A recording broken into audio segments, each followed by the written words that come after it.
catedral de la Universidad Autónoma de Barcelona, Agosto Beñas, que la verdad es que asusta el currículum que tiene. Yo me lo intento preparar, pero es imposible. Eso es una tesis doctoral y son 66 páginas que no estoy dispuesto a reproducir por motivos obvios. Simplemente, por decirle algo rápidamente, porque la conferencia está, de castigo y civilidad, está puesta ahí la primera página o la primera presentación de PowerPoint. Simplemente destacar 3 libros que a mí personalmente me han llamado la atención por su título tan sugerente y que son base de su trabajo científico. Uno es la autonomía de la agresividad humana, de 2001. Otro, el cerebro erótico, rutas neurales del amor y sexo, de 2006. Y otro, cerebro y poder, política, bandidaje y erótica del mando, en 2008. Aparte de esto, del más puro agradecimiento, yo les comento que el esfuerzo que ha hecho el profesor Tobeña por estar aquí es importante. Esta mañana, a las 9 de la mañana, llegaba a Barcelona de Boston y no se lo había cogido, pero estaba aquí ya, a las 6:15. Entonces, yo le agradezco enormemente su presencia aquí y espero que disfruten con su conferencia. Muchas gracias, profesor. Buenas tardes. Encantadísimo de estar en Cádiz y muy agradecido a Enrique Montero por haberme citado, al presentador y a ustedes por venir a escucharme. Yo no soy tan vehemente como el juez Calatayud, pero lo suelo ser bastante. Lo que pasa es que hoy no puedo serlo, por razones fisiológicas, y por lo tanto seré así lento y incluso en ocasiones me va a ser difícil explicarles cosas que no son sencillas. Las cosas que les tengo que explicar no son sencillas. Mientras escuchaba al juez, pensaba, ¿él nos está escuchando ahora? ¿O se ha ido al juzgado o a su casa? Que es lo que decía. ¿Nos está escuchando? Estoy vale. aquí. Estupendo. Está ahí, ¿no? Estupendo. Mejor. Pues, mientras escuchaba al juez, pensaba que presentación de los problemas. Magnífica. Pero creo, y así inicio el debate, que su diagnóstico es incorrecto. Y lo voy a enumerar porque ya ven que esto no se suele hacer, esto es poco, pero como él me ha dado permiso, incitando a no ser políticamente correcto, pues yo le cojo el guante y le digo que estoy en desacuerdo radical, no en desacuerdo pequeño o de matiz, sino radical con sus diagnósticos, estando de acuerdo con prácticamente el 99% de su presentación de los problemas, porque es impecable. ¿Y por qué eso? Pues porque él lo asigna en primera instancia, los motivos, a que somos una democracia joven. Esto queda inmediatamente refutado por los datos. No que seamos una democracia joven, sino que las democracias viejas en este asunto tienen los mismos problemas, exactamente los mismos problemas. Y de manejar de manera inadecuada la conflictividad que suponen las criaturas, los adolescentes y los jóvenes en esta época. Son idénticos los problemas en Finlandia, en Suecia, en Estados Unidos, en la Gran Bretaña y aquí. Por lo tanto, el primer elemento de diagnóstico cae por su peso, no se aguanta y no se puede ir por el mundo diciendo cosas que los datos refutan. Segundo, asigna el origen de los problemas a la familia, la escuela y la sociedad. Yo les voy a presentar datos que dicen, y los conocemos desde hace mucho tiempo, de que la familia, la escuela y la sociedad, en el itinerario conflictivo de las personas, hacen muy poca cosa. Y siempre fue así. Es decir, que tienen una importancia pequeña y siempre la tendrán pequeña. El tercer elemento diagnóstico es que lo refiere a cosas de su profesión, que hay leyes buenas y hay leyes malas, pero esto es una cuestión de opinión. Y claro, entonces hay que dar la culpa a las Cortes. Bueno, si hiciéramos una especie de sondeo bien hecho, sobre la cantidad de leyes buenas y leyes malas, pues saldría, el resultado lo conocen ustedes y saldría apabullante.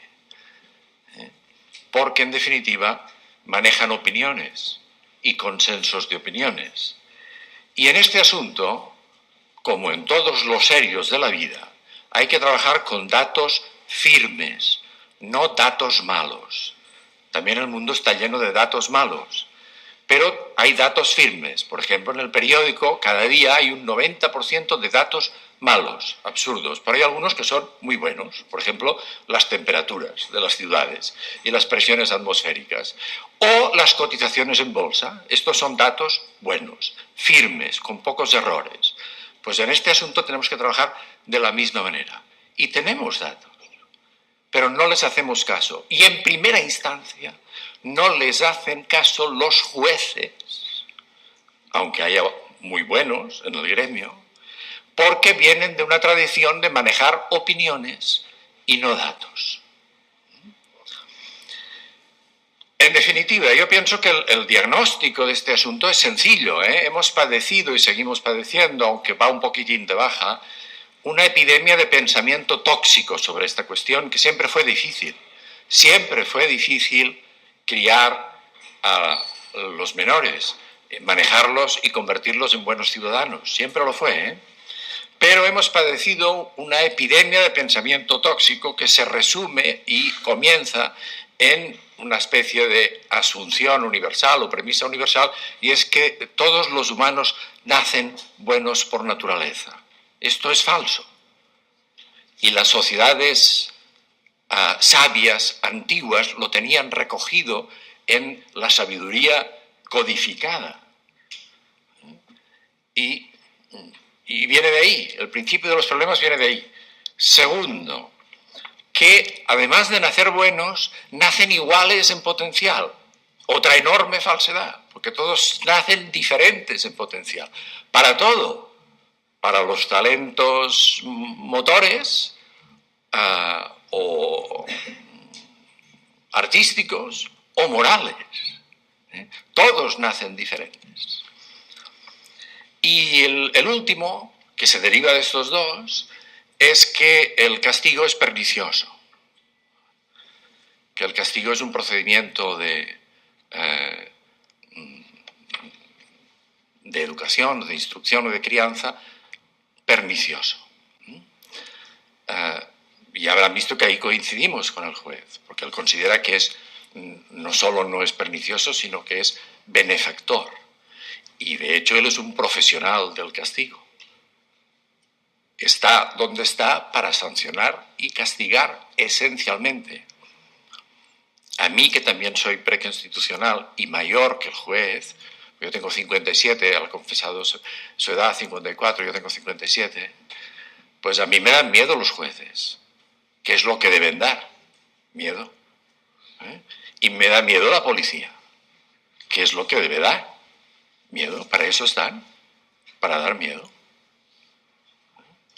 Pues bien, y podría acabar aquí, porque el núcleo... ¿Lo ven, no? Necesito algo.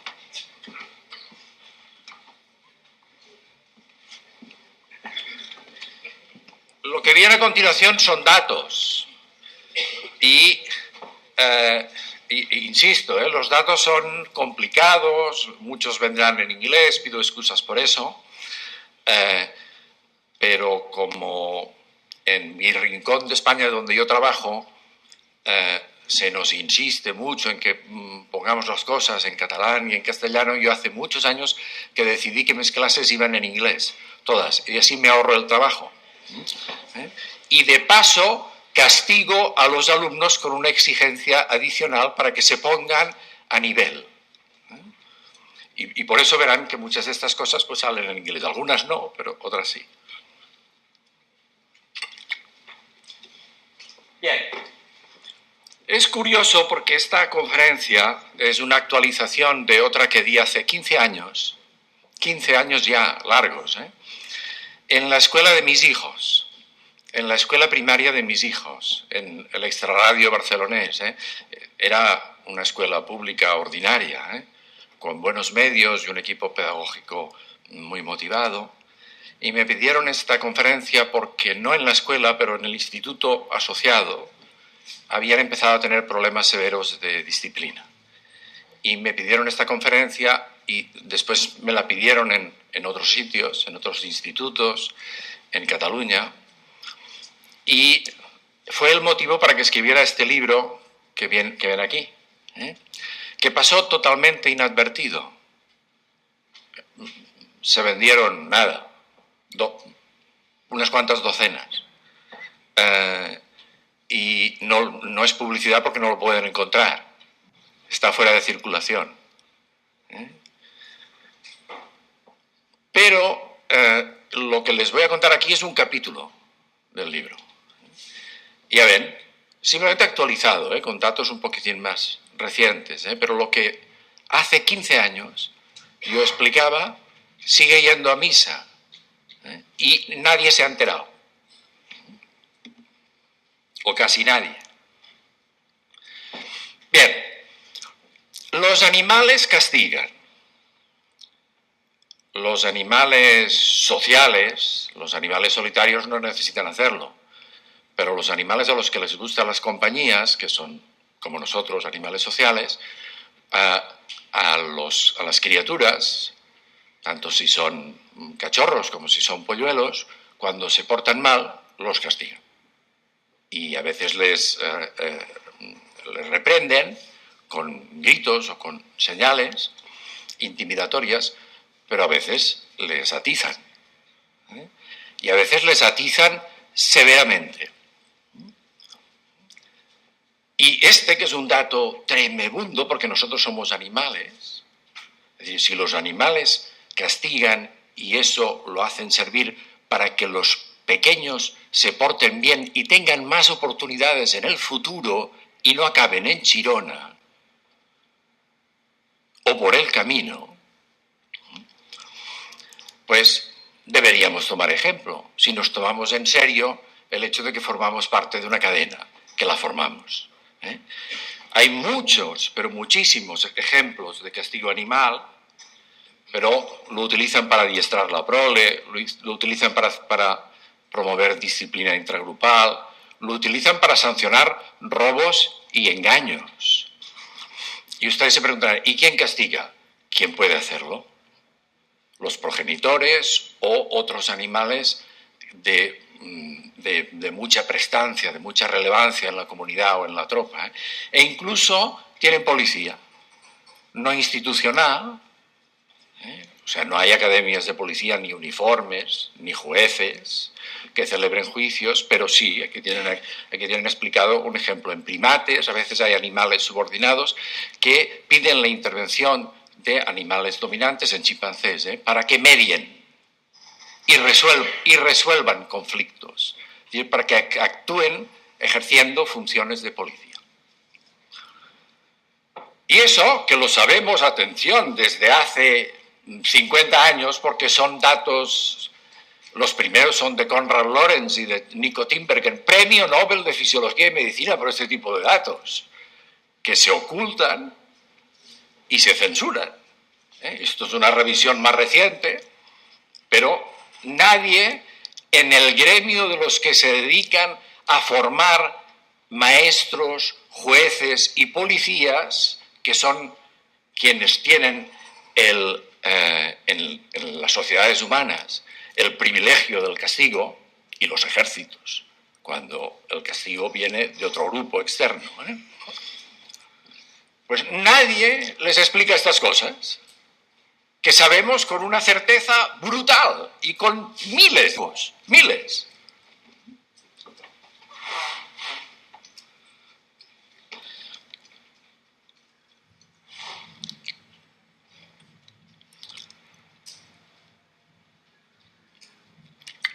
Pero no solo eso, sino que en el cerebro no solo tenemos circuitos para registrar placer, satisfacción, bienestar, circuitos muy complejos, donde trabajan multitud de sustancias, y circuitos para registrar dolor, sino que tenemos circuitos dedicados a registrar aversión o malestar producido por el castigo ajeno.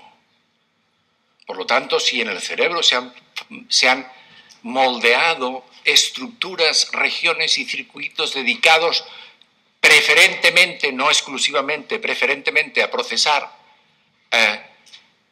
estímulos desagradables que proceden de otro que te castiga porque no te has portado de acuerdo con lo esperado, para algo estará. Y sin embargo, en los últimos 30 o 40 años hemos aspirado a montar sociedades sin sanciones. Aquí dice, son las sociedades libres de castigo o de sanción. El cerebro humano ha moldeado circuitos y sistemas a procesar castigo. Pues bien, como a pesar de todo y a pesar de estas modas seguimos siendo bastante razonables, porque lo seguimos siendo, yo lo pienso así, yo tiendo siempre al optimismo. De hecho, no hay ninguna sociedad que haya prescindido radicalmente de los elementos nucleares de la sanción. No se conoce sociedad alguna, salvo algunos experimentos en común, que haya eliminado de pronto toda la policía y toda la justicia y todos los ejércitos. ¿Por qué? Porque sospechamos que la cosa iría mal. Lo sospechamos. De hecho, hay experimentos naturales o cuasi naturales en que se hizo. El más famoso es de donde vengo justamente hoy. Durante prácticamente una semana la policía de Boston en el año 19 se puso en huelga. Les ahorro los detalles de lo que ocurrió. En huelga total. Hay novelas espléndidas y hay películas que lo describen. Pero en cambio decidimos que no se podía aplicar el castigo ni en la escuela ni en casa. Es decir, no lo hemos suprimido en la calle para las interacciones cotidianas porque sospechamos que, ¿qué pasaría, no? Pero sí en la escuela, prácticamente sí en la escuela, se ha atenuado hasta el punto que es prácticamente inexistente, como explicaba el juez, y en casa también. Y en casa también. Y claro, esto no va. Es que cae también por su peso. Si tenemos que preparar a chicos y chicas para que medren en una sociedad donde el castigo es omnipresente, y no únicamente por las instituciones, sino por los compañeros de trabajo, por el ambiente profesional donde uno se mueve, en todos lados hay codazos y tortazos, y maniobras, y coaliciones que van contra ti o a favor, a veces, depende de cómo te lo montes, ¿vale? Entonces, ¿cómo puede ser? Pues porque estamos sometidos a esta especie de nube tóxica, de pensamiento tóxico, caracterizado sobre todo por unos burócratas nuevos, que se han atrincherado muy bien en ámbitos del poder político, en todas las sociedades, no en las españolas únicamente, que sobre todo son pedagogos y psicólogos. Pero hay mucho juez psicopedagogo, incluso hay arquitectos psicopedagogos de pensamiento. Y la cosa ha llegado hasta tal punto que incluso hay ingenieros psicopedagogos. Esto ha hecho mucho daño, pero va a pasar, porque todo el mundo se ha dado cuenta que genera muchos problemas. Muchísimos. También está lleno de médicos, de mi gremio, psicopedagogos, de pensamiento psicopedagógico, que es un pensamiento tóxico, erróneo, y las sociedades pasan por estos procesos. Generan su daño, porque generan mucho daño, pero después reaccionan y remodelan el asunto. Ya ven que no les doy mensajes negativos, intento simplemente diagnosticar. Bien, fíjense, otro de los postulados de esta de esta asunción que es errónea, de este planteamiento que es erróneo totalmente, es de que la sociedad corrompe, que los niños vienen al mundo como almas benéficas, sin ningún potencial para hacer daño, y entonces la sociedad los corrompe porque se encuentran con problemáticas familiares, con tóxicos, con discrepancias económicas, con discrepancias sociales, con discriminaciones, y los corrompe y los hace malhechores. Todos los datos dicen lo contrario, todos. La sociedad mejora a la gente, empezando por las criaturas, no la empeora. Y aquí tienen los datos que son espectaculares. E insisto, estos datos los tenemos desde hace décadas.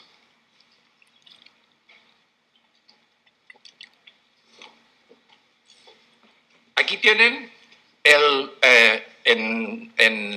escuelas americanas, Estados Unidos y Canadá. Esto vale para Estados Unidos y Canadá. Pero se han hecho repeticiones en Finlandia, en Noruega, en Dinamarca, sale igual. Explicita la gráfica, que enseguida verán que es descendente, en ordenadas, donde pone porcentaje, es agresividad. ¿Qué tipo de agresividad? Pues es una medida combinada de puñetazos, patadas y mordiscos que dan los chavales y las chavalinas. Desde los 2 añitos, que es cuando pueden hacerlo, antes no pueden. Igual que empiezan a andar al año, pues empiezan a morder al año y medio, cuando pueden. Cuando el programa madurativo les da posibilidad, autonomía y potencia motivacional para morder o para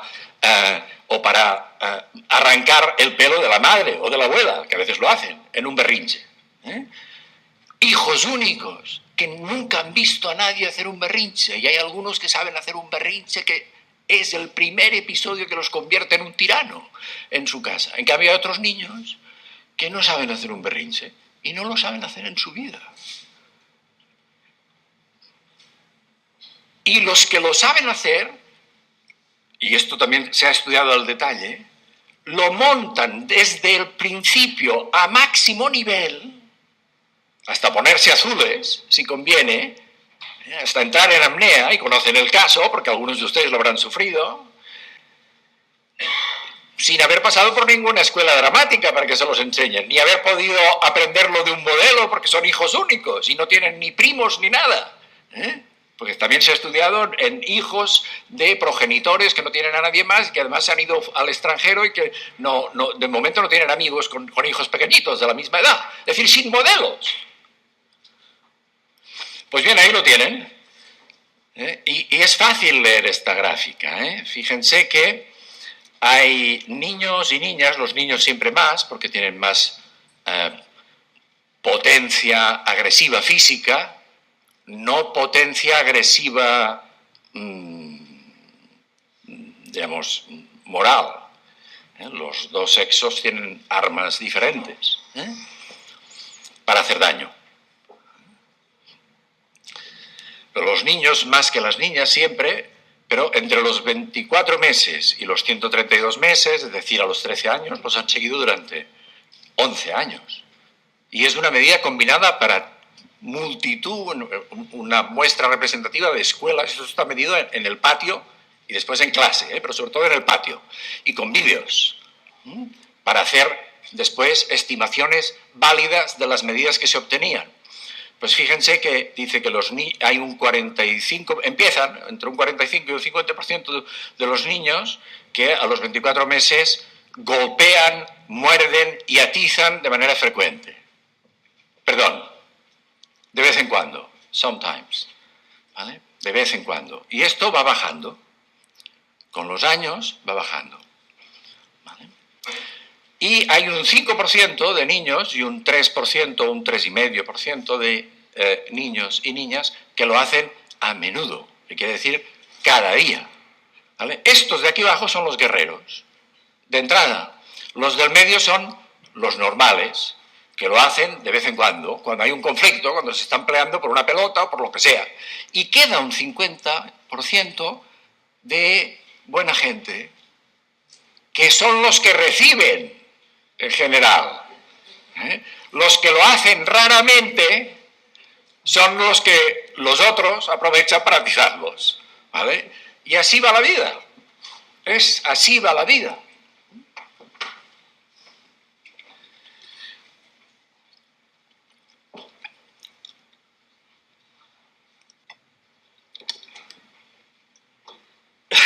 Entonces se preguntarán, bueno, pero esto es de los 2 y los 13.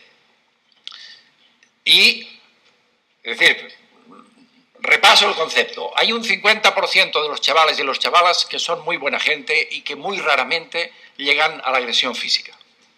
Muy raramente. Hay que azuzarlos mucho. Hay algunos que son la inmensa mayoría, no la inmensa mayoría, están en el centro de la distribución, que lo hacen de vez en cuando. Es decir, que tienen más impulso defensivo u ofensivo para salirse con la suya cuando hay conflicto de intereses, y baja. Pero fíjense, es importante leerlo bien esto. Aquí. Fíjense que en los guerreros y las guerreras, entre comillas esto de guerreros y guerreras, porque estamos hablando de criaturas, estamos hablando de mordiscos, de pisotones, de puñetazos, bueno, a veces hacen bastante daño, ¿no? Pero da igual. También desciende. Y queda al final un 1% de chicos que lo siguen haciendo a menudo y un 0,8, 0,7, 0,5% de niñas que lo siguen haciendo a menudo a los 13 años. Es decir, que en conjunto la sociedad, el hecho de vivir en sociedad, tempera, atenúa, hace descender la agresividad de base. Fíjense en la conclusión de los investigadores. Dice, eso empieza muy pronto. La violencia es natural en los humanos. Es natural, está en los mecanismos inscritos en los circuitos dedicados a ataque y defensa. Cuando resulta que te quieres salir con la tuya en un asunto que importa muchísimo, o hay alguien que molesta. ¿Vale? Esto es natural, pero a partir del año 2, la mayor parte de los niños aprenden a expresar por su cuenta o a dirimir las disputas de otra manera, sin recurrir a la violencia física. Yo te doy esto y tú me das lo otro. Empiezan a comerciar, empiezan a lo que sea, aprenden otras cosas. O inhiben las ganas que tienen de dar un porrazo porque han aprendido que hay otros en el patio que los dan mejores que ellos. Y este es el mejor aprendizaje, que todos hemos pasado por él. Todos hemos tenido la tentación o hemos entrado en disputas, pero resulta que de pronto compruebas que te atizan. Y tiene sus costes esto. No sale gratis. Y como esto se va aprendiendo, pues, el hecho de vivir en sociedad tiene su recompensa, porque después juegas a fútbol, participas en los grupos para lanzarte mensajes y lo que sea, pues inhibes. ¿Vale? Es decir, que la sociedad mejora a la gente de manera automática. Y no tanto por lo que dicen los jueces, que tienen que estar, y tampoco tanto por lo que enseñan los pedagogos y los maestros, sino en la circunstancia cotidiana, en el toma y daca del vivir cotidiano. Piensen todos ustedes en el ámbito familiar, se tienen que inhibir muchísimas ocasiones de lanzar la caballería porque tiene sus costes. Ante quien sea, entre cuñados, cuñadas, tíos, primos o lo que sea, porque tiene sus costes, porque te la pueden devolver, y a veces peor. Bien, fíjense cómo somos. Fíjense cómo somos. Aquí dice, las buenas luces, el buen alumbrado público es la mejor policía. Estoy hablando de automatismos, de cosas muy sencillas, pero también un poco difíciles de entender. El buen alumbrado público es la mejor policía.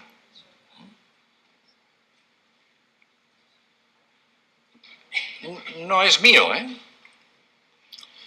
Esto es un trabajo de unos chicos canadienses, en realidad chicas canadienses y americanas, que titularon su trabajo, que además es muy reciente, es de este año, de esta manera. El buen alumbrado público es la mejor policía. La oscuridad incrementa la deshonestidad y las conductas autointeresadas. Es decir, el egoísmo. Cuando estamos a oscuras, somos peores. Esto los jueces lo saben desde hace 3.500 años, desde que se creó el gremio, que por cierto ha acumulado extraordinaria sabiduría. Los jueces son muy sabios y tienen una tradición de sabiduría extraordinaria, pero también son capaces de descarriarse, y en los últimos tiempos se han descarriado bastante, olvidando su propia sabiduría, porque ellos tienen prevista la nocturnidad como un elemento con el cual matizan determinadas sanciones, y lo tienen previsto desde hace 3.000 años. Pero es que esto se puede demostrar en el laboratorio, lo han hecho así, en el laboratorio. Esto es un juego, esto lo han hecho economistas, un tipo de economistas que ahora están de moda, se llaman neuroeconomistas. Hacen jugar a la gente con dinero de verdad, con dinero real. Y la gente que juega, que son en general estudiantes, pero a veces son población normal y diversa de la calle, que los citan a la universidad, les hacen jugar, si quieren, firmando un compromiso de que van a participar en un experimento, que no les va a suceder nada. Lo máximo que les puede suceder es que de un dinero que van a recibir, pues que lo pierdan, no del suyo. Van a jugar con dinero real. Lo que ganen se lo llevan en el bolsillo, para su casa, que es el premio por participar. Pero si pierden, pues pierden. Punto. ¿Se atreven? Se atreven. Bien. Pues les pusieron a jugar en el juego. Han inventado muchos tipos de juegos con dinero real. Todos son sencillos, pero este es el más sencillo. Le llaman el juego del dictador, porque es el más sencillo. Es entre personas desconocidas. Esto es importante. No tiene que ser amigos, no tiene que ser conocidos, no tiene que ser familiares, para que no haya otros elementos. Tiene que ser entre gente radicalmente desconocida. A veces ni siquiera se encuentran en el laboratorio. A uno se le envía una habitación, a otro la otra. A veces sí, se dan la mano. Mira, vas a jugar contra este chico o contra esta chica. Y juegan a través de pantallas de computador. El juego del dictador es muy sencillo. A uno de los dos, al azar, le toca un dinerito. En este caso les tocaba $6. A uno de los dos vas a jugar contra este contra otra, o contra esta. Y te ha tocado a ti. Tienes $6. Y tú decides qué le das al otro. ¿Vale? Ya está, se ha acabado el juego. Mire si es sencillo. Después juegan muchas veces contra contrincantes diferentes para que el monto que se puedan llevar a casa al final suele ser de unos $100, 150, 80, una cosa así, para que sea una gratificación adecuada. Pero en cada jugada lo que está en juego son $6. Y repito, las condiciones del juego es, te ha tocado a ti, tienes $6, son para ti, pero te damos la oportunidad de compartirlos con esta persona que está en el otro terminal, a quien has saludado, y sale la carita del otro por fotografía. Pues bien, fíjense aquí tienen los resultados. El comportamiento fair, el comportamiento razonable, equitativo, justo, sería dar la mitad, $3.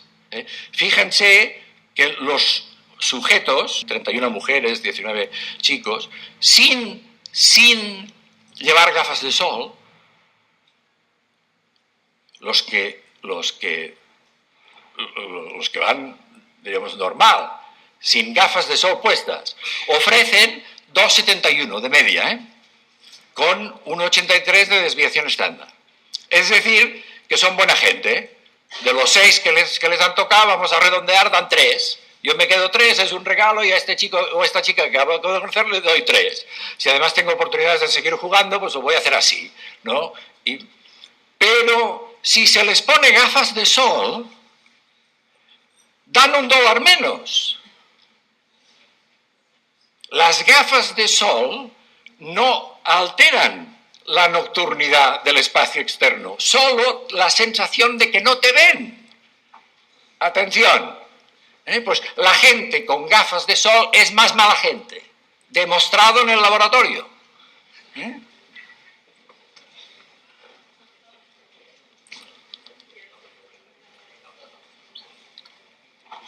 Atención, no malinterpreten.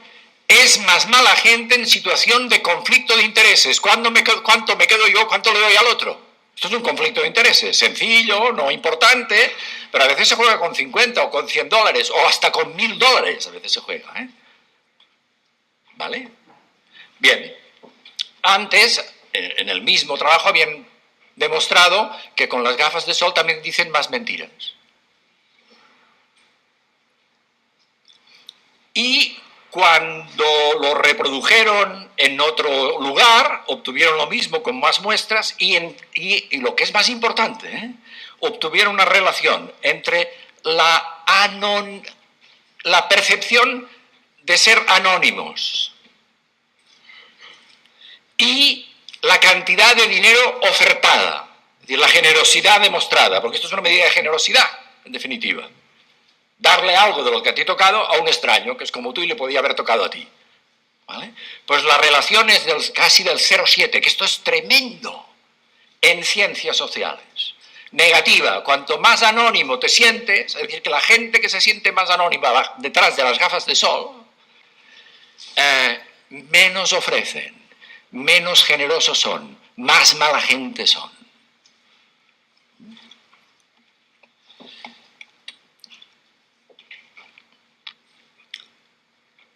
¿Por qué esto? Pues porque somos animales diurnos.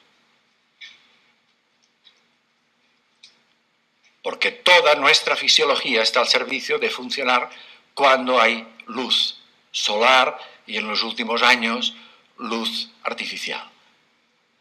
Y cuando se cierne la oscuridad, la posibilidad de la vigilancia de los otros disminuye. Y por lo tanto podemos ser peores. Y los que tienden de entrada a ser peores, lo aprovechan. Porque todos somos así, pero si todos somos así, y además hay algunos que son más guerreros, pues lo aprovechan más. ¿Vale? A estos datos es a los que me refiero cuando digo que esto no se enseña en ningún sitio. No solo en las escuelas de derecho, ni en las escuelas de policía, ni en los ejércitos, sino en las escuelas en las facultades de políticas y de economía. Esto está censurado, porque se considera que está activamente censurado ahora, porque se considera que este tipo de datos que provienen de la conjunción entre la economía, la neurobiología y la psicología buena, que también la hay, y muy buena, se considera que atentan contra los cimientos de la libertad humana, los cimientos de aquello sobre lo cual hemos edificado toda nuestra estructura legal sancionadora. Y como esto genera aprensión, pues se decide censurarlo. Esto no existe. Este tipo de datos no existe. Aquí tienen otro, que es fantástico también de este año. No, este tiene 2 años. Pero lo han repetido de otra manera y ha vuelto a salir igual. Esto es una teoría de arquitectos, que es muy bonito. Les he seleccionado datos ordinarios de la calle, para que no fueran de laboratorio y complicados, que también los tengo. Que dice aquí la diseminación del desorden. El botellón, la diseminación del desorden. Pues bien, los arquitectos de los años 60 y 70 en la Gran Bretaña se dieron cuenta, los que trabajaron para los gobiernos laboristas de la época, que los bloques de pisos municipales, es decir, la vivienda pública, la vivienda protegida, de renta protegida, o de, aquí no me acuerdo cómo la llamaban, eso. Pues en la Gran Bretaña, aquí el problema no es tan severo, porque los mediterráneos siempre tienden a generar una especie de combinación de baretos y huertecitos y tiestos y tal que mejora las cosas. Pero en la Gran Bretaña no, se dieron cuenta de que los bloques municipales eran una especie de... y habrán visto muchas películas en los últimos años, buenas películas británicas, ilustrando lo duros que son los bloques municipales en los suburbios de Londres, porque le llamaron a este fenómeno el Broken Windows Theory, la teoría de las ventanas rotas. Es decir, que si los humanos vemos en una vecindad que hay ventanas rotas, parterres no cuidados, escaleras no bien pintadas, tendemos a ser más inciviles. Todos, o casi todos, no todos, casi todos. Es decir, que la ausencia de elementos externos de limpieza, cuidado, civismo, induce a mayor comportamiento incivil. Es de los años 70, esta teoría, no es de ahora, insisto. Pues bien, estos son chicos holandeses, lo llevaron a los experimentos, porque muchas veces se critica estos tipos de datos porque entre científicos, esto son cosas entre científicos, dicen, no, es que los científicos sociales y los neuroeconomistas y los psicólogos sociales y los psicólogos experimentales lo único que ofrecen son datos correlacionales y no establecen relaciones de causa-efecto. Y por lo tanto esto tiene poca potencia explicativa, o quizá nula. Pues bien, estos chicos decidieron llevarlo al experimento. Esto es Groningen. Estas dos fotos que ven aquí, Groningen, que es una ciudad holandesa del norte de Holanda, muy bonita. Es una ciudad de canales, universitaria, una especie de Salamanca con canales. Y yo conozco el lugar porque he profesado allí, he sido profesor de la Universidad de Groningen. Este es un supermercado donde van la mayoría de estudiantes. Van allí a comprar, a hacer sus compras. Y fíjense que aquí hay una norma municipal que prohíbe los grafitis. ¿Se dan cuenta? Una norma explícita, indicativa de que los grafitis están prohibidos y en los países nórdicos hay una cierta tradición de hacer observar las normas y al que le pillan lo sancionan con una multa o con trabajo para la comunidad, lo que pedía el juez. Es decir, que no es baladí esta norma, no es trivial. Pues bien, decidieron poner vídeos escondidos y grababan la conducta de los estudiantes convertidos en ratoncillos de India sin que ellos lo supieran. Y este es el aparcamiento de bicis. Observarán que las bicis tienen colgados unas propagandas. Estos papelitos que cuelgan de las bicis son propagandas que dejaron los experimentadores. Cuando el chico o la chica entraban en el supermercado, al final del corredor de este pasadizo, le colocaban un flyer, una propaganda de una pizzería, de cosas de estas, de cosas de verdad, para que tuvieran la sensación de que era natural, de que volvían a la bici después con las bolsas de la compra y se encontraban con una propaganda del restaurante libanés, del falafel o de lo que sea, ¿vale? Bien, pues fíjense, aquí es el mismo rincón con la misma norma, pero lleno de vulneraciones, de violaciones de la norma. Esto está hecho en circunstancias naturales, a lo largo de muchos días del año, para controlarlo todo, calor, primavera, verano, invierno, otoño, circunstancias de luz, mañana, noche, tarde, ¿vale? Está bien hecho. Pues bien, los resultados los tienen debajo. Cuando la norma es explícita y es observada, solo el 33% de los estudiantes son incívicos. Pero cuando hay señales de contexto que inducen a pensar que la norma se puede saltar porque está lleno de grafitis y lleno de suciedad, pasan a ser el 70%. ¿Qué es lo que medían? En lugar de llevarlos a la papelera, que es lo que se pide, pues la norma se refería a los grafitis, Pero lo que medían en conducta de los individuos era si el papel que habían visto se lo quedaban en el bolsillo o lo enviaban a la papelera o lo echaban al suelo. Pues ya lo ven. Es decir, fíjense, sin necesidad de policía, este experimento es sensacional, es una maravilla. Sin necesidad de policía, ni de jueces, ni de educadores, ni de maestros, ni de familiares, ni de nada, hay un 33% de buena gente que simplemente porque ve una norma, dice, hay otra que aquí está jugando su papel, que es que si me ponen un flyer en la bicicleta, yo no lo tengo que echar al suelo. Me lo tengo que guardar en el bolsillo o llevarlo a una papelera. ¿Vale? En cambio, si hay elementos contextuales que hacen pensar que la gente se salta las normas y no ocurre nada, pues en lugar de portarse... Perdón, lo he dicho mal esto, lo he dicho mal. Hay un 30% que de manera espontánea son inciviles. Ya les he anunciado que diría mal cosas, porque tengo que luchar contra mi lentitud.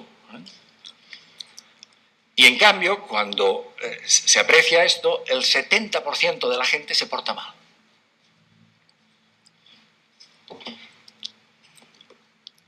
Fíjense qué importante que es esto. Si hay normas presentes que son respetadas y una sociedad tiene la regularidad de hacerlas respetar, pues hay que saber que tenemos que lidiar, porque esto ya no son críos ni adolescentes, sino que son jóvenes universitarios de una buena universidad. Hay un 30% de individuos que tienden a ser inciviles. Y son estos los que son problemáticos, en último extremo, este 30%. Pero si resulta que el contexto se desmadra por lo que sea, porque hay una epidemia de pensamiento tóxico, o porque los que deben vigilar se descarrían sus principios, pues muy fácilmente se pasa de un 30% de inciviles a un 70% de inciviles. Y ustedes pensarán, este señor dice que esto es muy importante, pero parece una historieta. Parece una historieta, es que es una historieta. Una historieta dificultosa, porque lleva meses medirlo bien y prácticamente un año de análisis suficiente. Pero los experimentadores eran conscientes de que esto siempre tiene la posibilidad de hacer la crítica. Pero a ver, en definitiva lo que habéis medido es la conducta de echar papeles al suelo, que en Holanda está muy mal visto, pero en otros sitios incluso puede estar bien visto, ¿no? Por lo tanto, ¿de qué vais? ¿No? Deberíais demostrarlo en otras circunstancias. Pues lo hicieron, aquí tienen un aparcamiento cerca de este supermercado donde había otro tipo de norma, que es, no se puede atravesar este aparcamiento, está cerrado. Se tiene que ir a dar la vuelta entero, porque este es un camino inadecuado y peligroso. Y después tenían otra norma al lado que dice, no se puede aparcar bicicletas aquí. Pues bien, cuando había bicicletas aparcadas aquí, el 70% de la gente pasaba por el camino, que es otro tipo de conducta reproduciendo los resultados. Aquí tienen otro, el siguiente, en otro supermercado, hecho con gente mayor. Aquí hay una norma explícita del supermercado que decía, no se dejan los carritos en el supermercado, hay que devolverlos arriba, los carritos. Y el experimento lo repitieron, pusieron en todos los coches propaganda de las pizzerías, de tal y cual. Pues cuando la gente mayor veía carritos, echaban los papeles al suelo, con idéntica proporción. Y finalmente lo hicieron con dinero, que si ustedes quieren es el máximo de real. En un buzón absolutamente céntrico de Groningen colocaban una carta mal tirada de la cual salían 5 euros, que ustedes los ven. ¿Vale? Pues bien, cuando el buzón estaba limpio y el parterre alrededor del buzón estaba absolutamente limpio, únicamente el 30% de la gente se quedaba los 5 euros. Pero cuando el buzón está sucio y el parterre está sucio, el 70% de la gente se queda los 5 euros. y el que los tiene que recibir, que a lo mejor los necesita mucho, que se zurza. ¿Vale? Por lo tanto, dense cuenta que esto está demostrado en circunstancias diferentes, en momentos diferentes y con manipulación experimental. Somos así los humanos. No somos de otra manera, ¿eh? Bien, esto es otro tipo de juego, me lo voy a saltar porque es muy complejo, es un juego de bienes públicos, es de esto de los economistas, ¿eh? Pero para que vean que esto tiene, que esto tiene ya años, ¿eh? Cuando se ha hecho más elaborado, ¿eh? De aquí lo que quiero que retengan es lo siguiente. Lo que quiero que retengan es solo una cosita, que es esta de aquí, ¿eh? Cuando se pone gente a jugar en un juego de bienes públicos, lo voy a explicar rápido, ¿eh? No es un juego 1 contra 1, sino que hay varios jugadores. Cada bolita es un jugador, ¿eh? Y a todos reciben dinero. En este caso reciben 10 libras esterlinas. Y les dicen, tenéis que poner al fondo común. El fondo común es el circulito, es una cosa que hemos hecho a veces entre amigos multitud de veces, ¿eh? Tenéis que poner en el fondo común lo que queráis, ¿vale? Y entonces ponen en el fondo común. Y el fondo común se va a invertir. Y el mercado va a ir bien. Esto se hizo a principios de los 90 y no había crisis. El mercado va a ir bien y va a triplicar. Pero si tú no quieres participar, no participas. El circulito rojo es uno que no participa. Dice, a mí me han dado 10 libras, pues me las quedo. Porque el juego dice, si el mercado va bien y se potencia el dinero que se ha invertido entre todos, pues es una especie de mutua o cooperativa, ¿eh? Se va a repartir equitativamente entre todos, tanto si has participado como si no. Es decir, se deja la posibilidad de que haya un sinvergüenza, ¿vale? ¿Y dónde se le reparte? Hay un incremento por 4, en este caso se cuadruplicó la inversión y se repartió entre todos. Pero el juego se puede hacer más complejo y se puede dar la oportunidad a uno de los jugadores, si quiere, perdiendo parte de su dinero, de castigar al sinvergüenza, haciéndole perder dinero. ¿De acuerdo? Pues bien, fíjense. Me han seguido, ¿no? Bien, pues cuando se juega sin posibilidad de castigo, este es un juego con tiradas reiteradas, no es de tirada única, ¿eh? Cuando se juega sin posibilidad de castigo, la cooperación, es decir, lo que la gente invierte en la mutua, desciende hasta que se agota. En cambio, si se introduce el castigo, florece la sociedad. Ya está. Ya está, no solo castigan los animales, no solo castigan los chavales en las guarderías, sino que en empresas mutualísticas donde se prescinde del castigo del sinvergüenza, se hunde la empresa, ¿vale? Pues bien, esto no se enseña todavía en las facultades de economía. Todavía, aunque a este chico le van a dar el Nobel, porque ahora está empezando la tendencia, ¿eh? Y probablemente verán ustedes que le darán el Nobel, ¿eh? Es un suizo y es probablemente el mejor. Esto se lo ahorro porque es otro tipo de juegos. Y estos son datos de los que hemos visto antes para niños, pero seguidos, los mordiscos, las patadas, los puñetazos, pero seguidos en edades más interesantes, ¿eh? A los 10, a los 11, a los 12, a los 13, a los 14.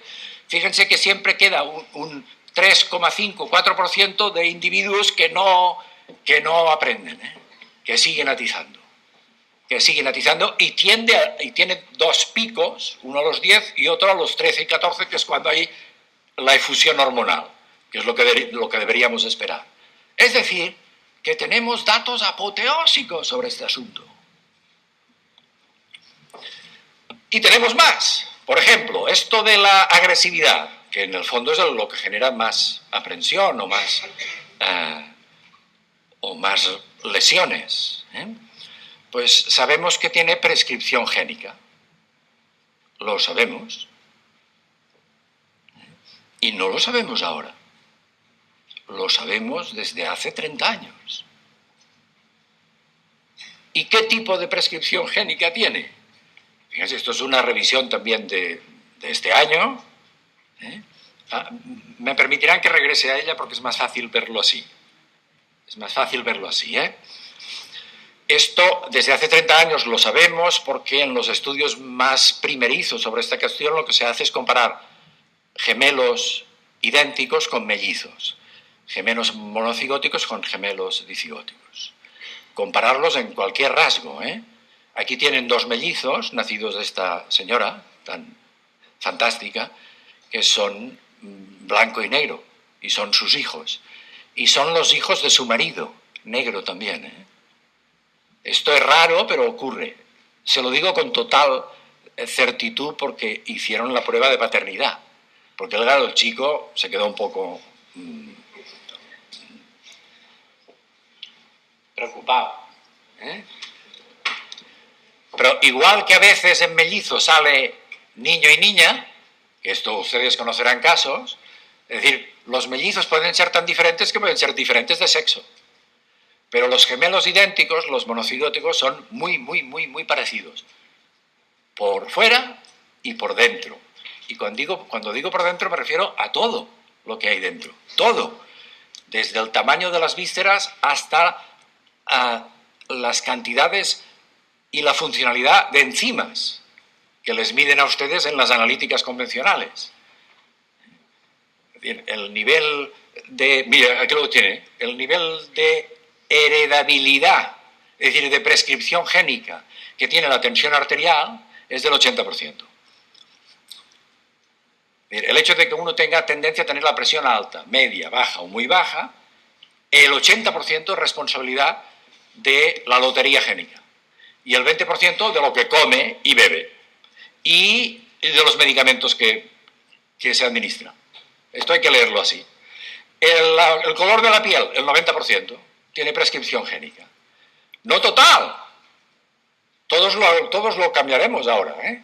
Bueno, algunas ya veo que lo han cambiado, ¿eh? Ya se han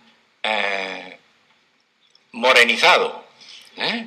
Ya se han barnizado, ¿de acuerdo? Pero en el mes de octubre regresan al tono habitual, que es el suyo, ¿eh? Y los que quieren ir contra esto tienen que pasar un calvario tremebundo. Y ustedes conocen al caso más famoso, que dedicó su vida a luchar contra esto, muriendo en el empeño. Es decir, todos los rasgos humanos, todos, no solo los físicos, sino también los psicológicos, tienen prescripción génica, pero diferente.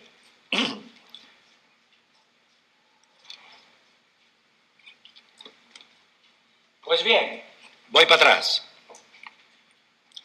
La agresividad, decía aquí, lo ponía aquí para que se vea más, oscila entre el 55 y el 70%. Es decir, es menos que el color de la piel, es menos que la presión arterial, se parece a la agudeza intelectual, al talento simbólico y a la rapidez simbólica y a la complejidad simbólica de los procesos mentales. Se parece a eso.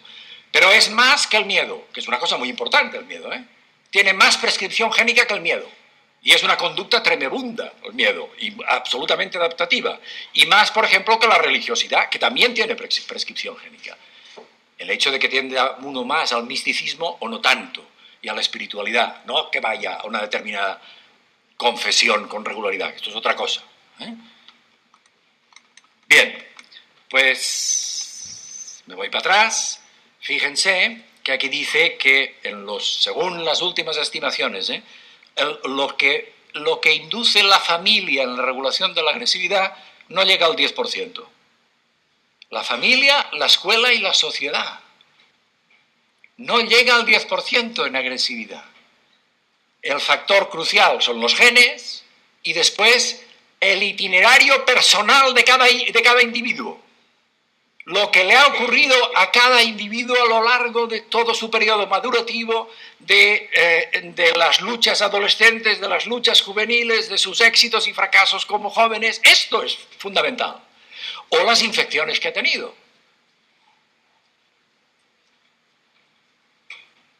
Y la familia, la sociedad y la escuela tienen un potencial de intervención del 10%. Deberíamos saberlo. Porque esto implica que para determinadas personas habrá mucho más trabajo, para otras menos, para otras poco y para otras es que ni se requiere porque lo aprenden solos. aprenden las normas solitos, porque son buena gente de entrada, y además tienen intereses por acabar medrando como buena gente. Y otras ocupaciones. Y por lo tanto no necesitan atención, los colocas en un ambiente adecuado y van perfectos. E incluso los padres ni tienen que atenderlos, porque son mejores que los padres. En cumplimiento de los deberes, en atención a las normas, en todo. Bien, pues para que vean una lista, simplemente una lista. Estos son ya genes identificados, porque aquella aproximación solo permite estimar de manera algo ruda la contribución relativa. Pero estos son genes ya detectados que modulan la conducta agresiva de los individuos. Y como ven, no son ni uno, ni dos, ni tres, ni cuatro, son docenas, ¿vale? Y los tenemos estudiados y localizados. Y en función de que se tenga una variedad u otra, se es más agresivo o menos en circunstancias críticas. Y se organiza la circuitería de la agresividad de una manera o de otra. Se lo ahorro, ¿eh? Me voy al final. ¿Es verdad que ya tengo que acabar? Sí, ¿no? Pues acabo. Ya ven que yo tengo muchas cosas, pero acabo. Y acabaré con esto. Que vuelve a ser experimentos económicos en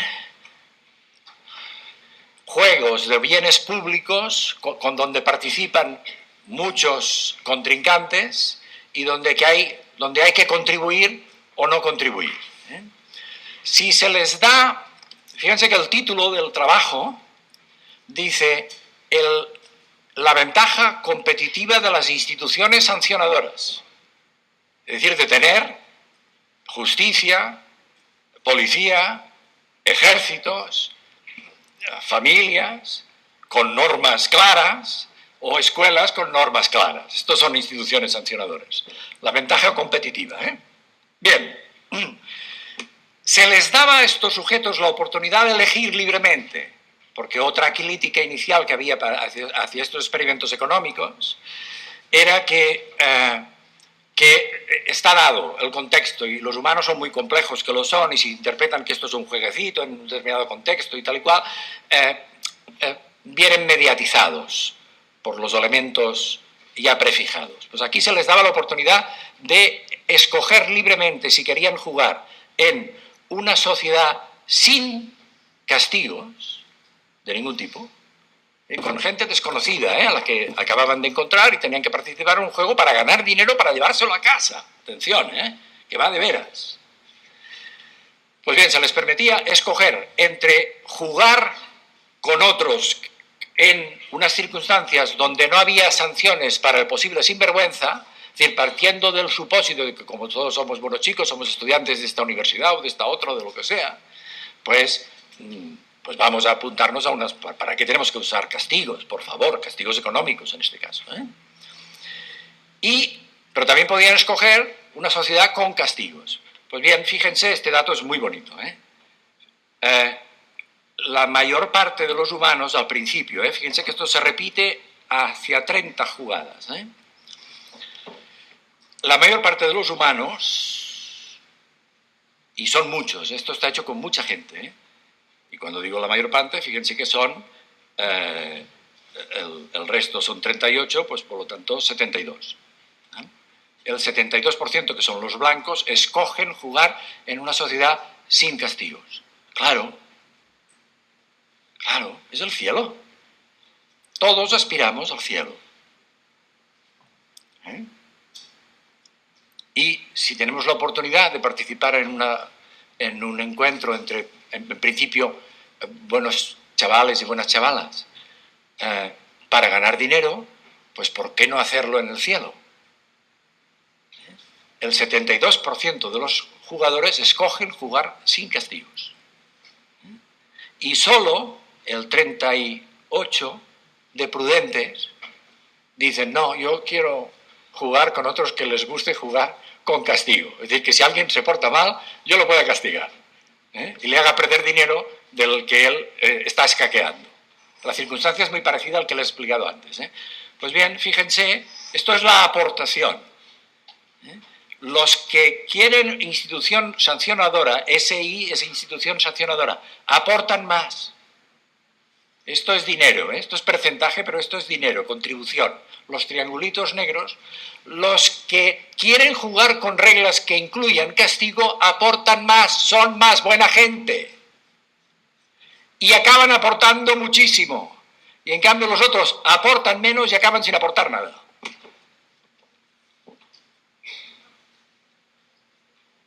Es decir, se vuelve a destruir la cooperación. Es decir, si se suprime el castigo, se acaba la civilización. Así va el mundo. Y hasta que no se enseñe esto, y tenemos datos a montones, va a persistir esta epidemia. Muchas gracias.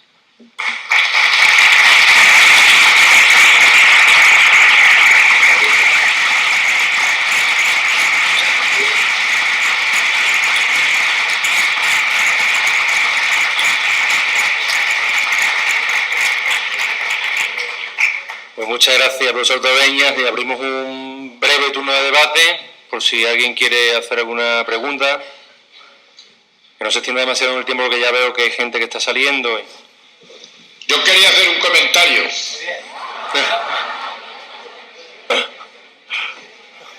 Agradecerle al doctor que, como ha dicho al final, que si desaparece el castigo, desaparece la sociedad, la verdad es que cree realmente en la justicia y en los policías. Luego, muchas gracias por creer en el futuro laboral de mi profesión y de los colegas policías.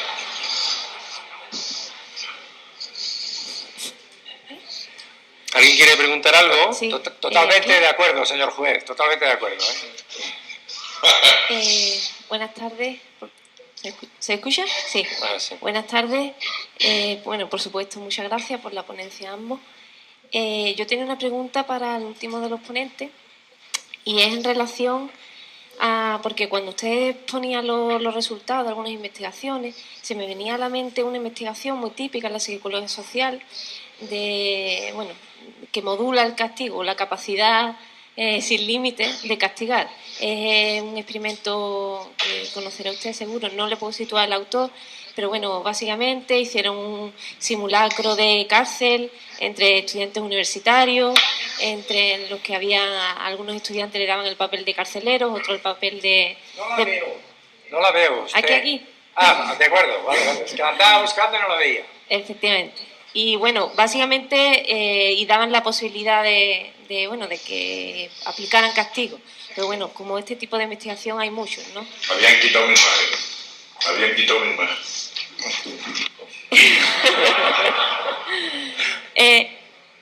Bueno, y entonces, básicamente el experimento se tuvo que acabar sin realmente terminar con las conclusiones, porque llegaron a una brutalidad tal que realmente hubo peligro de muerte, al menos eso es lo que comenta el autor, el psicólogo, el investigador que lo hizo. Sí. Entonces, yo me preguntaba, es evidente todo lo que usted ha comentado, ¿no? Pero bueno, los mecanismos quizá inhibidores del castigo, si son importantes, cómo, también en relación, si usted habla de agresividad como sinónimo de violencia, o habla porque es evidente que el ser humano tiene agresividad innata, pero violencia también innata, y hay por ahí algunos, no sé si también algunos trabajos de Punset, hablando del beneficio para la sociedad, de la solidaridad. De hecho, no sé si también está al tanto en fin, ¿qué opina al respecto? Muchas gracias. Bien. Lo que yo he explicado no niega, al contrario, yo creo que si me he conseguido explicar bien hoy, no niega el hecho de que el mundo está lleno de buena gente, de hecho predominan. Si se dan cuenta en los experimentos, se tiene que hacer una especie de vulneración de normas, se tiene que hacer un decaimiento de las instituciones sancionadoras para que el porcentaje de buena gente quede en minoría. O sea, que en general los humanos son cooperadores, son afables, son solidarios, son ayudados y toleran muchísimo. Toleran inconvenientes y molestias de los demás muchísimo. Pero esta constatación, que es así, y de hecho en los resultados se ve que hay una tendencia a la cooperación espectacular, inducen el error de pensar de que todos son así, de que esto es universal y en toda circunstancia. Y no es así. No es así. O el error de que todo el mundo es insertable, casi todo el mundo es insertable, pero algunos son muy difícilmente insertables y se necesita hacer con ellos un trabajo monumental. Y en cambio con otros no. ¿Vale? Esta es mi posición sobre el asunto. Es decir, que yo no me dedico a dar mensajes negativos o pesimistas, sino realistas. El primer mensaje lo he dado al principio. Para manejar bien estos asuntos en una sociedad sofisticada como la que tenemos ahora, hay que andar con datos. Es decir, tenemos que ayudar a los maestros, datos buenos, datos firmes. Tenemos que ayudar a los maestros y a los jueces y a los policías y a los militares con datos firmes y buenos. Y los datos firmes no solo son para los médicos, para los ingenieros y para los arquitectos, son para la otra gente también. Y este salto no lo ha dado todavía la sociedad, porque tiene miedo a vulnerar determinados principios. Este tipo de datos dan miedo. Me preguntaba por el experimento Zimbardo, que es un experimento que se hizo en Stanford, en una cárcel, donde se cogió a buenos chicos y a unos se les dio el papel de carceleros y a otro de presidiarios. Y se les dio manga ancha, también con vídeos, y se tuvo que suspender porque los carceleros, estudiantes universitarios destacados de Stanford, se convirtieron en torturadores y algunos de las víctimas se convirtieron en saboteadores de otros y en chantajistas, en fin, toda la patología habitual. Fácil. Y lo suspendió. A mí no es el experimento que me gusta más, porque Zimbardo, que es un tipo divertido, un neoyorquino de origen italiano que vendía entradas en Broadway, en los musicales. Empezó, el primer dinero se lo consiguió, y es un tipo muy divertido. Pero tiende a ser exagerado y sus experimentos no son limpios, no son buenos. En cambio, el experimento mayor de la psicología social se llama el experimento Milgram, que está hecho con castigo. Yo no lo he citado a propósito porque no era el caso. Porque es otro tipo de castigo. Es castigo severo, en situación de tortura. Castigo severo en situación de tortura. Yo he centrado mi intervención a castigos suaves, ordinarios, aplicables a la vida cotidiana de todo el mundo.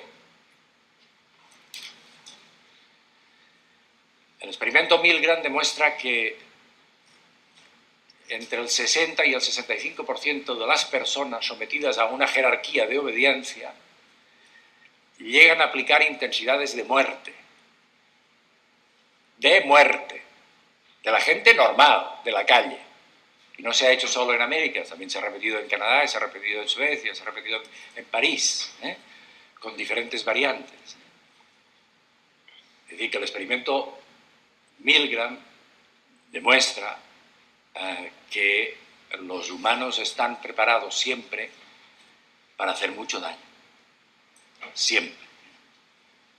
Pero también demuestra que hay un 30% que incluso cuando están presionados y cuando hay toda una estructura que les dice, no, si es que esto tiene importancia para la ciencia, y es la Universidad de Yale o el Karolinska, se ha repetido en el Karolinska este estudio, pues hay un 30% de gente que dice, esto no va conmigo, y se larga.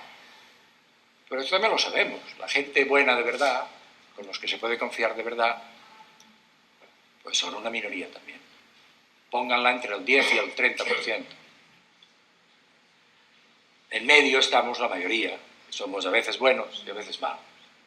Y después en el otro extremo hay una minoría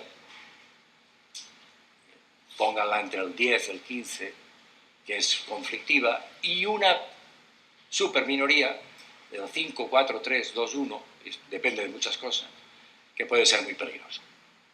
Y siempre fue así. Y las sociedades antiguas lo sabían y lo tenían codificado. Y es un error de esta nuestra nueva, no por ser democracias jóvenes, sino por ser democracias ricas y pensar que todo es posible. Porque no solo las criaturas piensan que todo es posible, sino que los padres piensan que todo es posible, y los maestros piensan que todo es posible, y los jueces también piensan que todo es posible. Y no todo es posible. La biología da enormes grados de libertad.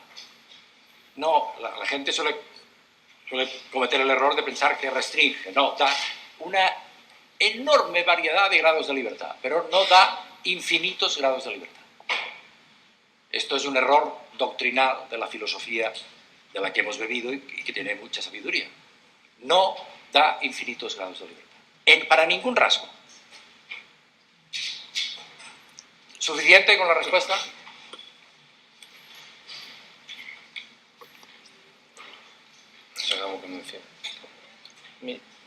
Aquí delante. Aquí delante hay una pregunta. No. Bueno. Hola, buenas tardes. Yo cuando terminó el señor Calatayud le tenía preparada una pregunta de un caso, a ver cómo me podía ayudar, pero después de la intervención del señor Tobeña,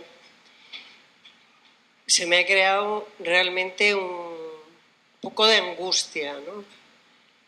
Siempre se ha basculado filosóficamente a nivel de pensamiento entre el hombre bueno por naturaleza de Rousseau y el Leviatán de Hobbes. Sí. Yo siempre he sido rousseauiana, siempre he pensado y pienso que el señor Calatayud también está un poco en esa tendencia, es decir, si creamos una sociedad buena, justa, haremos individuos buenos. Yo siempre estaba en contra de Hobbes, del Homo homini lupus,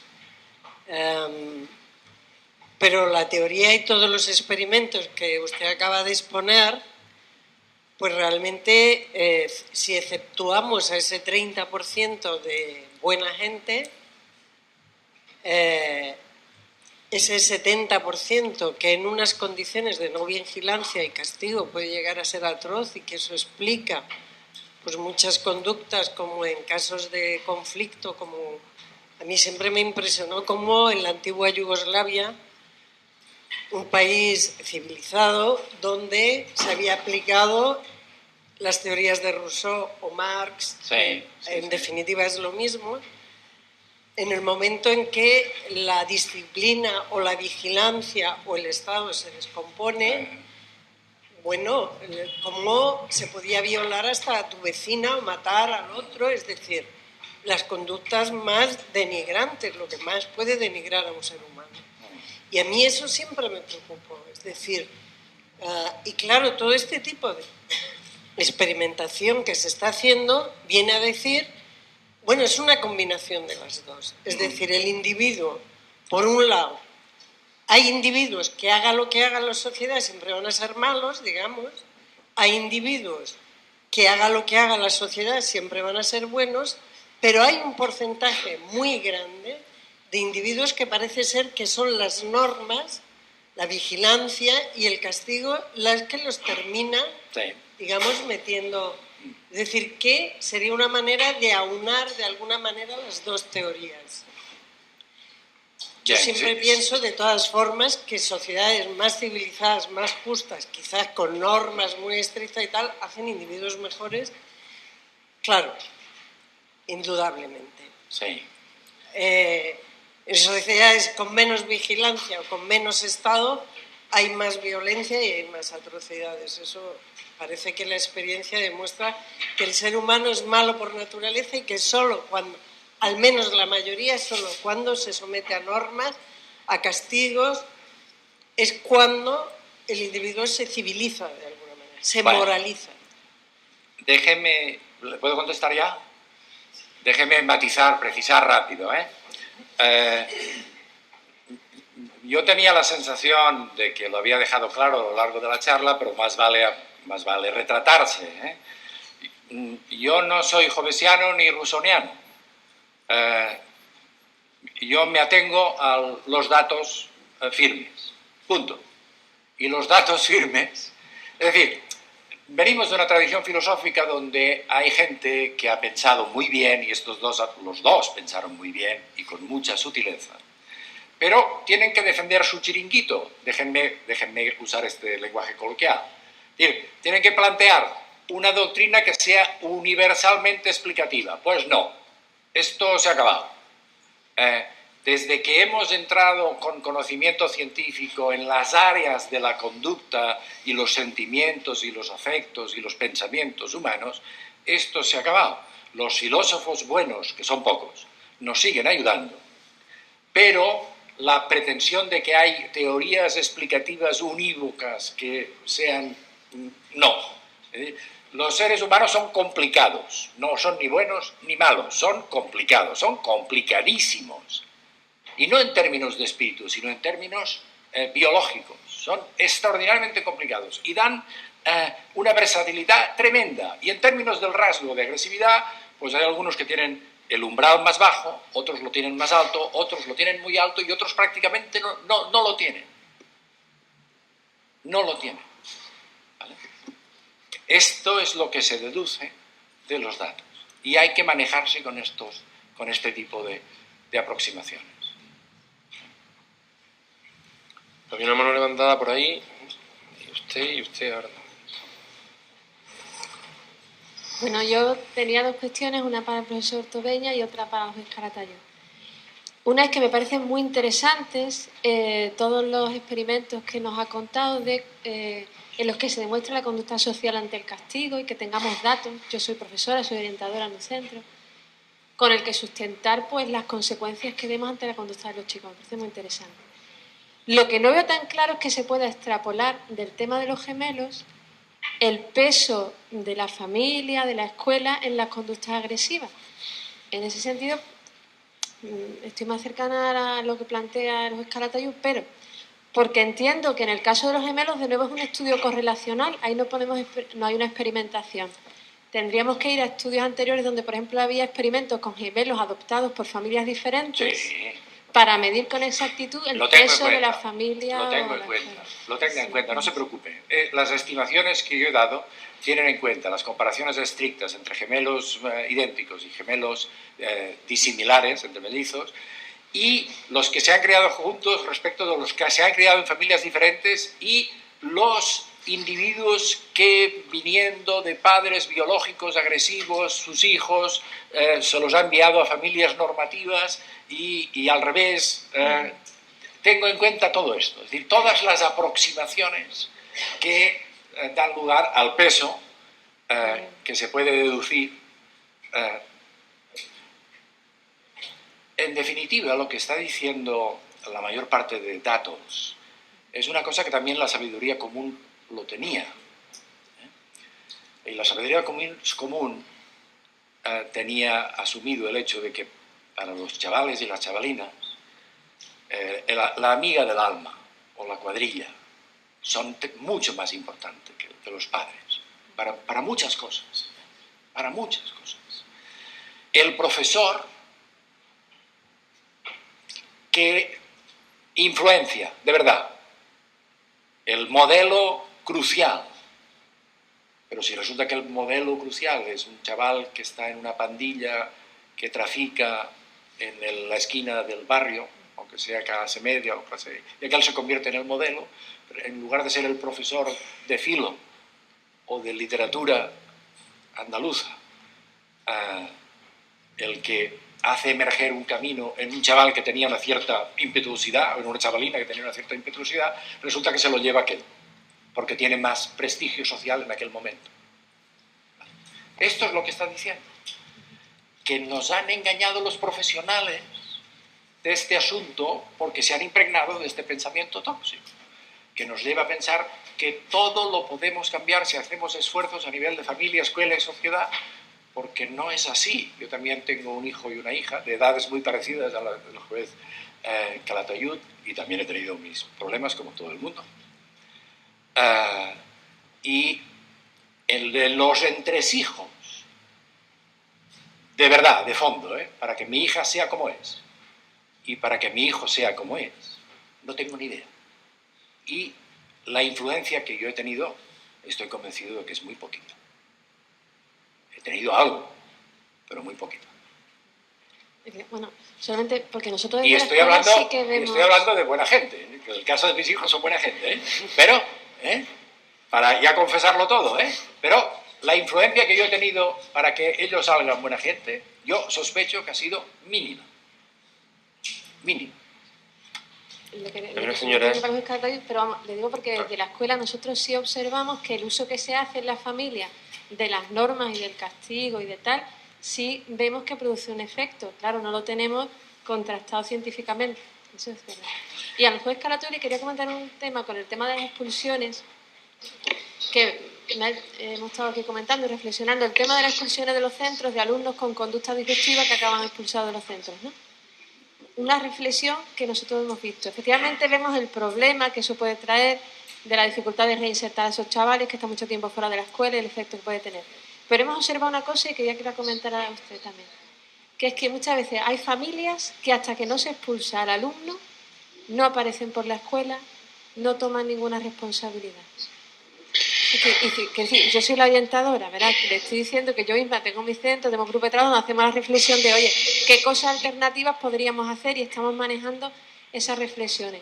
Pero no puedo dejar de ver que eso ocurre en ocasiones. Quería, no sé. Sí, por desgracia ocurre eso. Yo siempre digo que, aunque el doctor diga que la influencia en la buena gente de sus hijos es mínima, yo muchas veces digo también que bastante bien salen muchos chavales a pesar de los padres que tienen. Y es triste que tengas que buscar la alternativa de la expulsión. Yo soy partidario de que los chavales tienen que estar en la escuela y hay que buscar mecanismos de colaboración. Ahora, muchas veces no es responsabilidad de los centros escolares, sino de la Delegación de Educación o de la Consejería de Educación.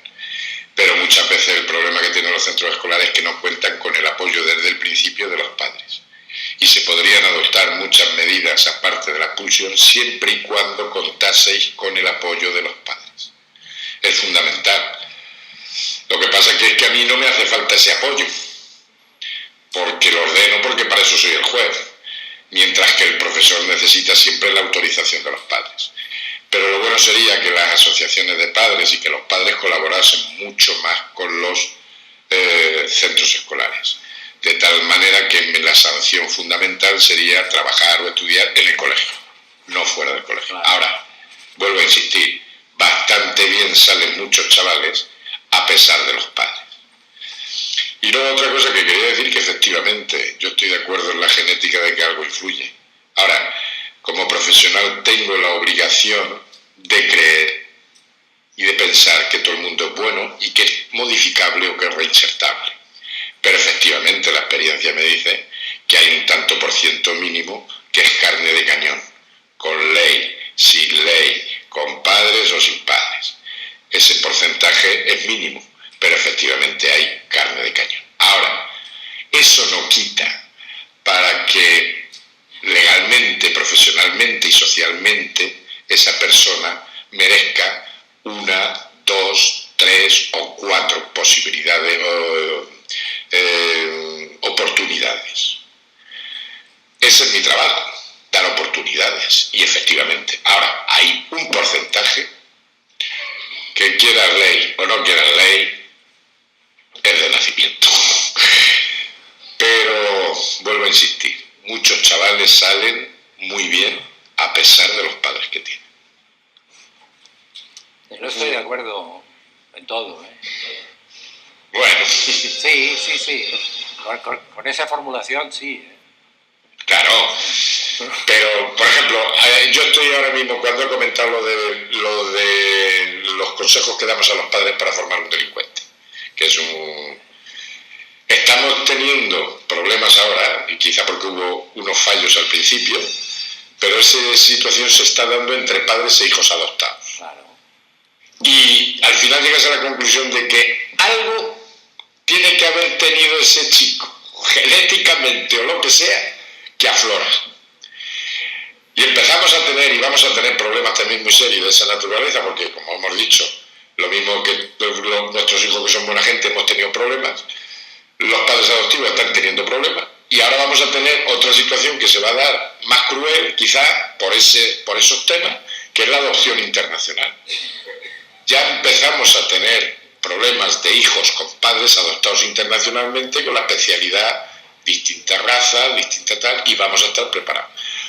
Ahora que efectivamente, no sé cuánto, pero que la genética desde luego influye y que hay gente que es carne de cañón con ley, sin ley y como sea. Ahora, tengo la obligación de creer que es un porcentaje mínimo y desde luego que no me puedan decir en ningún momento que esa persona no ha tenido una, dos o tres oportunidades.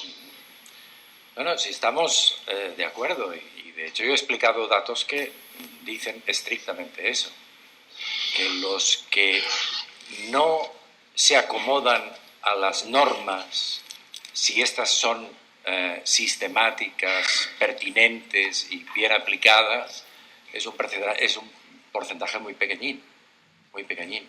Pero después está el amplio margen de individuos que si están sometidos a normas ambiguas,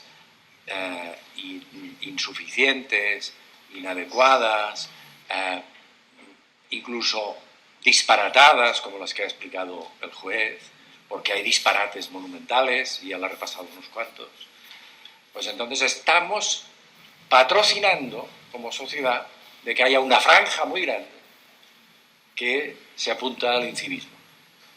Es así. Pregunta, por favor. Vamos a ver, si el ser humano es social por naturaleza, ¿vale? Y las conductas son aprendidas, partimos de esa base, entonces a mí sí que me gustaría saber qué es lo que es medible, porque entendemos, o yo quiero entender, igual estoy muy equivocada, pero me gustaría entender que a determinadas edades los patrones de conducta no son los de la familia, que puede tener un carácter genético, indudablemente, yo no lo discuto ni mucho menos, pero sí que es verdad que en los primeros años de la vida la unidad básica de sociedad es la familia, es lo que tenemos de referente y es lo que tiene que dar las pautas de comportamiento. Entonces, ¿me podría decir exactamente qué es lo que medimos a lo largo de la vida? Porque las etapas y los estadios educativos son distintos. Pues yo creo que lo ha visto lo que medimos. Sí, entonces es que me he explicado muy mal. Porque yo he explicado muchas medidas. Y además especificándolas con detalles. Es decir, en criaturas de 2 meses se medía a lo largo de años los puñetazos, los mordiscos y las patadas que dan en el patio de la guardería y después de la escuela. A lo largo de años.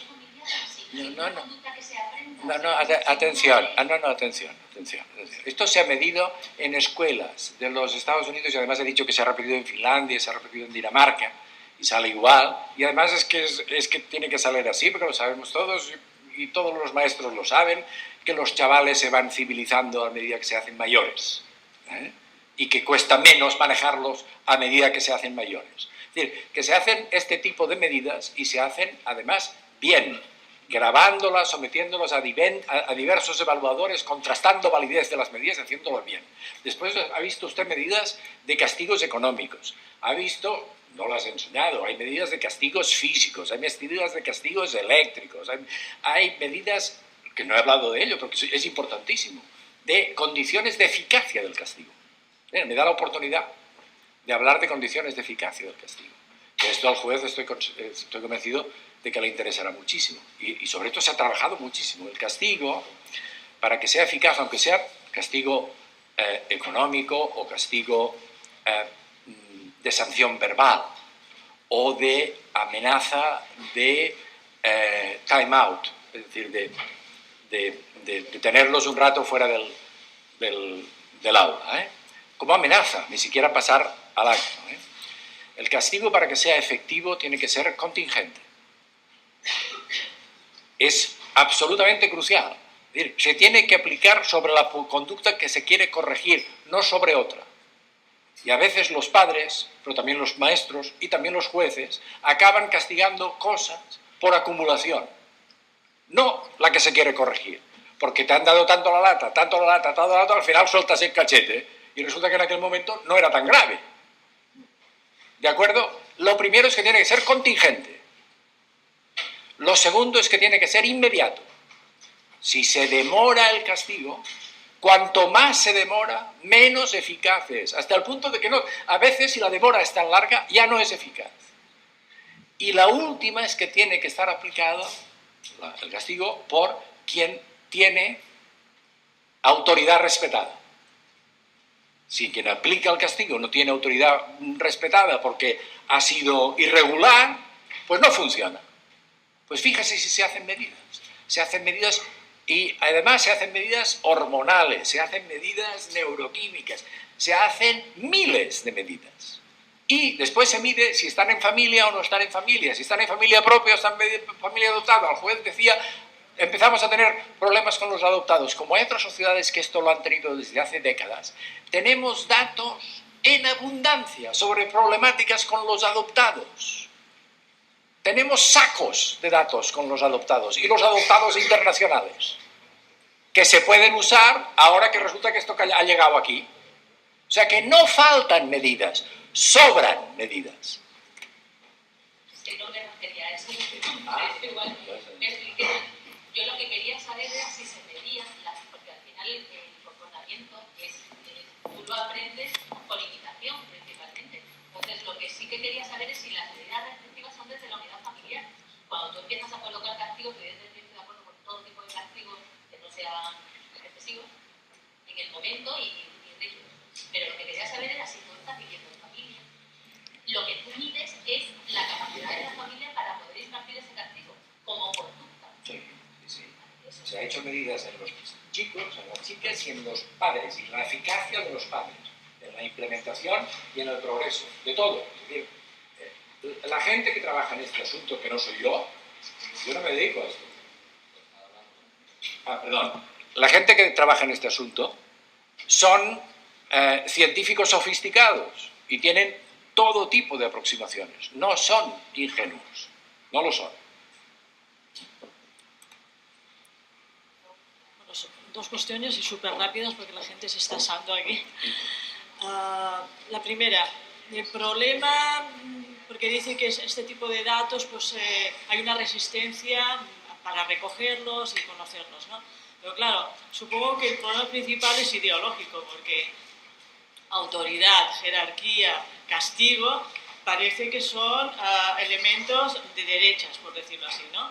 Y claro, estamos viviendo en un mundo que tiene otro tipo de mensaje, ¿no? Esto, pues bueno, y para el juez que ha hablado antes, pues supongo que esto también lo habrá sufrido en sus propias carnes, ¿no? Esa es una cuestión. Y luego, a mí me sorprende este tema de que el porcentaje de regulares, buenos y malos se mantenga de esta manera en el tiempo. Yo comprendo que puede haber menos malos porque también tendrán una siniestralidad mayor, Claro. pero ¿por qué no crece el 30%? ¿Son menos sexys? Esa es la pregunta.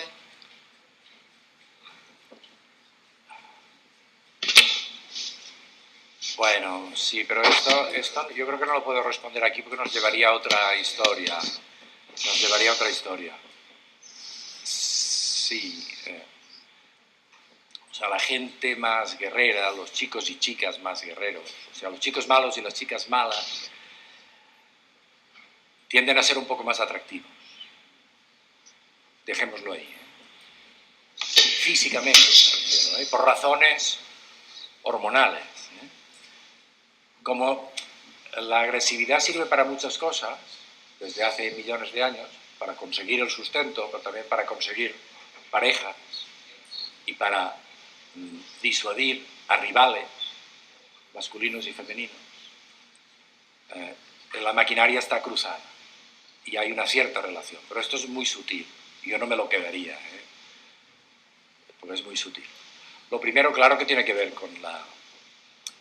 Aunque sea muy sutil, está en todas las películas, en todos los seriales. Lo que pasa es que no es una cuestión crucial para la educación y para la justicia, para estas cosas, nada. Lo primero, claro que sí. Es decir,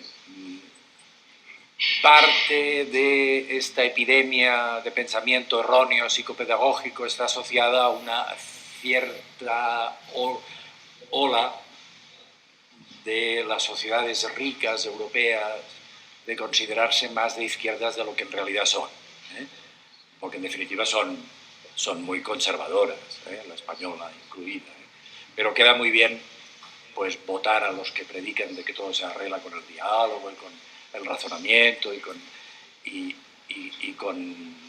el convencimiento y con la compasión y tal. Como queda muy bien. O sea, antes te confesaban los curas y ahora te confiesan este tipo de políticos. Sí, yo lo que quería decir que efectivamente estoy de acuerdo con el doctor en cuanto a los malos y tal. Y es verdad que a los 14, 15 años, y perdón por la expresión, a las chicas les gusta el chorizo.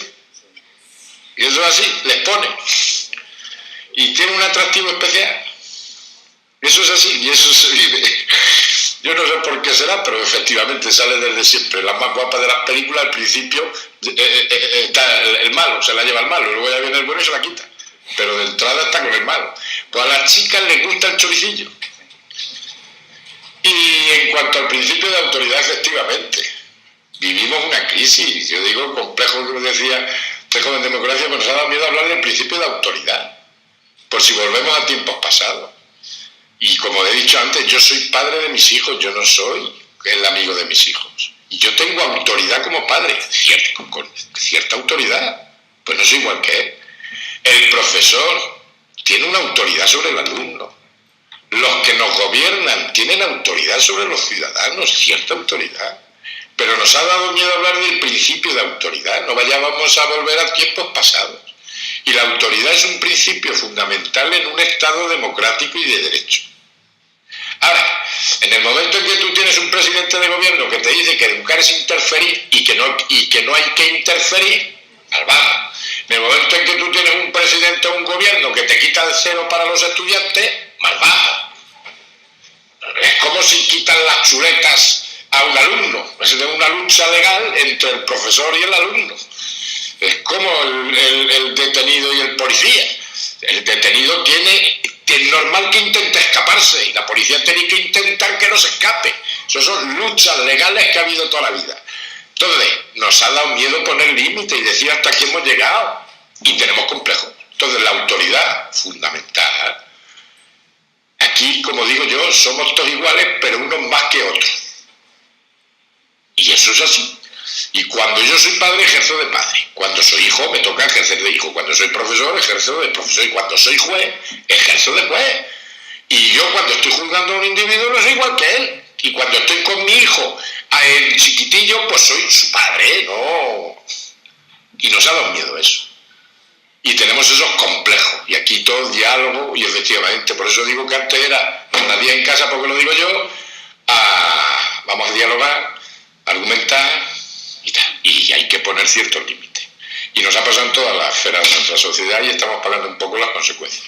Y es verdad que muchas veces chavales y condenados por delitos graves, con el tiempo, porque esta es una justicia muy agradecida, te agradecen fundamentalmente que les hayas puesto límite. Y luego que vean ellos que te has preocupado por ellos. Eso lo agradecen mucho. Y hay que saber decir que no. ¿Alguien más quiere preguntar? ¿No? ¿No? No, un señor detrás.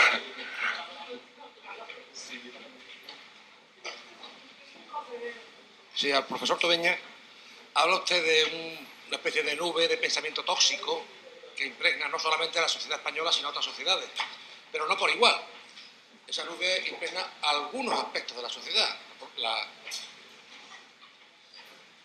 Las transacciones económicas del mundo financiero no está sometido a este pensamiento tóxico. Sin embargo, el mundo de la educación sí. Y además ahí es donde ha impregnado, y va a ser difícil difícil airear. Eso es la pregunta, ¿por qué cree usted que la educación ha caído tan de lleno en ese pensamiento tóxico? Y la segunda pregunta es personal, si me lo permite. ¿Encuentra usted resistencia a sus planteamientos en el mundo académico, en el mundo, en su trayectoria profesional? Bueno, le voy a poner ejemplos. En mi universidad, en la mía, en la Autónoma de Barcelona, mis conferencias están prácticamente prohibidas. Es decir, mis compañeros de la Facultad de Económicas, de Políticas, de Sociología, de Derecho, de Psicología, me consta que a pesar de que pues tengo una determinada trayectoria y pues cuando hay estudiantes o iniciativas que parten de la sociedad y que piden hacer una conferencia sobre temas, pues hacen lo posible para que no se celebre. Es decir, yo solo he podido hablar en mi universidad de cosas de erotismo, que gustan a todos, pero de cosas difíciles, no. Eso, o sea, es tabú. Pero en cambio no me siento con una presión tremenda porque la verdad es que yo he podido diseminar el tipo de aproximación que he hecho.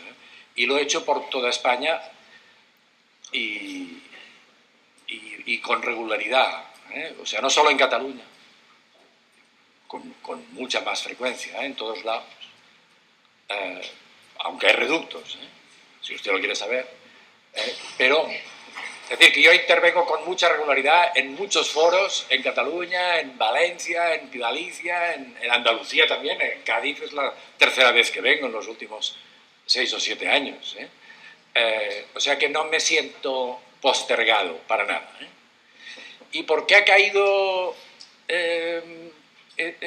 esto más en el ámbito de la educación? Pues yo solo, esto es una estricta conjetura, yo solo me imagino 2 factores. Uno es la riqueza, que ya lo he citado antes. Cuando las sociedades se hacen muy ricas, y la española lo fue y lo es, a pesar del bache actual, pero lo es, se empieza a probar todo. Todo, absolutamente todo. Los estudiantes en París en el 68 quisieron probar las comunas de libertad universal y no funcionaron. Tengo datos, por cierto, muy divertidos sobre esto. En ningún caso. Y la segunda, pues es que entre los maestros y maestras hay muy buena gente. Hay más buena gente que en otros gremios. Por autoselección. O sea, hay mucha más buena gente que entre los abogados. Por poner un ejemplo. ¿Vale? Eso es obvio, eso es obvio. ¿Vale? Eso es obvio.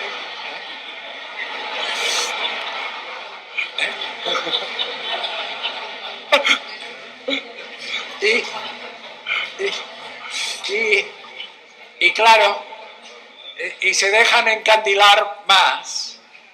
Pero esto es una conjetura, que se me acaba de ocurrir ahora.